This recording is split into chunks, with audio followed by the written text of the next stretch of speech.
back, my friends, to the show that never ends. I'm so glad you could attend, because today is our Oscar Consequences show. Yes, if you remember, just before the Oscars, I made some predictions, and with those predictions came consequences. Depending on how many I got wrong, determined how many and what bad movies I was going to watch. Now, I got these movie suggestions from Gab of Gab and Dad, and they were Furry Vengeance, The Backup Plan, and Land of the Lost, and as I got 3 wrong, I have to watch all 3, and they are here today, folks. First up on the block is Furry Vengeance, starring Brendan Fraser, Brooke Shields, and the very funny Asian comedian who was in Hangover, as well as a number of other spots, okay?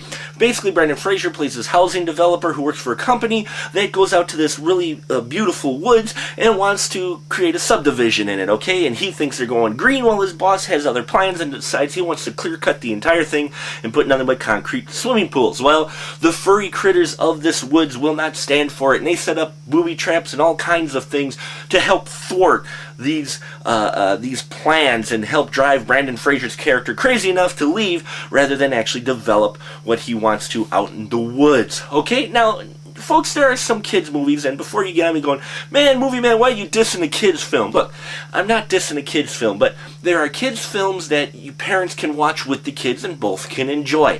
And then there are kids' films where you want to put it in the DVD player, put all the kids in the room with said DVD player and TV, lock the room, and go have yourself a nice a beverage of either Chardonnay or a beer or some hard liquor. Especially if you decide to sit in the room and watch it, you definitely need some hard liquor. Okay, folks?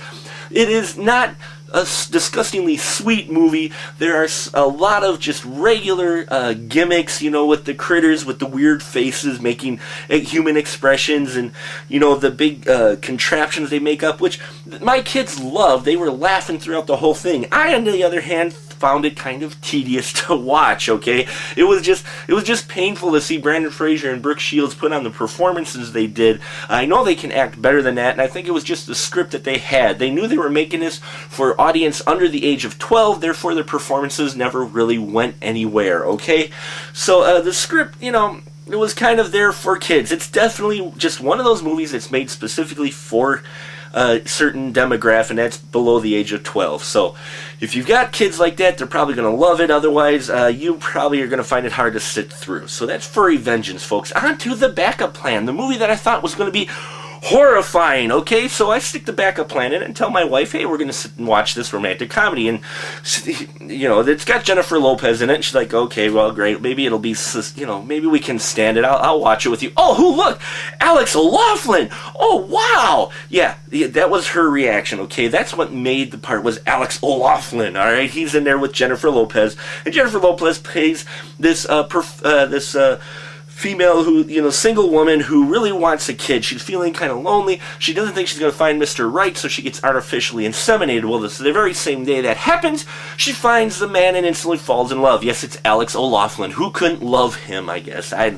don't know, but in any case, so then the movie unravels in pure, you know, romantic comedy formula, to where, you know, the things happen where they want to get together, things start to happen, and then they find out each other kind of lied, and, you know, it follows that basic formula. Now, what made this movie tolerable, I have to admit, is Alex O'Loughlin. He actually tried to act. Where Jennifer Lopez couldn't act her way out of a paper bag, Alex at least helps carry the scenes they're both in and makes them, you know, able to watch. Now, the best scenes I thought in The Backup Plan were actually ones, go figure, without J-Lo in it, but between Anthony Anderson and Alex O'Loughlin, as Anthony Anderson gives him the wise tales of a father and how to be one, and what to expect from fatherhood. Those were some of the best parts of this movie, and they made it tolerable, okay? And for those scenes, and Alec O'Loughlin, and everybody but J-Lo, I had to give this movie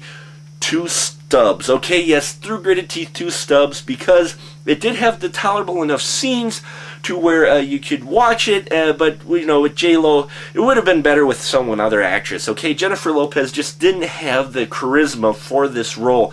It would have been better suited for someone, say, you know, maybe, we were talking about this, my wife and I, Sandra Bullock probably would have fit a lot better in the role than Jennifer Lopez. One, she's a better actress, but two, just the overall character, she would have fit that the look, and I think her style would have fit that character a lot better and made it a lot better movie, okay? Now on to Land of the Lost. Yes, Land of the Lost, the movie that tested my marriage, folks. My wife was in the same room with me. We decided to watch Land of the Lost, and about 10-15 minutes into it, she's like, "You're making me watch the rest of this film, are you?" And I'm like, "You don't have to stay," but we braved it through with Will Ferrell and this PG-13 movie of a family TV show. First off, right there, that's what's wrong with this film. They made it tried to go a little more mature with the material, with a show that was really supposed to be a family-friendly, kind of out there show about a family who gets sucked into this time vortex thing, end up in the past with some sleeve stacks and dinosaurs. The TV show itself was weird. I remember seeing it when I was a kid, okay? So when the movie came out, I'm like, oh, that could be interesting, but then I saw Will Ferrell, and I'm like, oh, you're gotta be kidding me, and my fears were correct. This movie is bad. Bad in all kinds of ways, from the script to the dialogue to the acting to just the overall concept. What the hell were they thinking?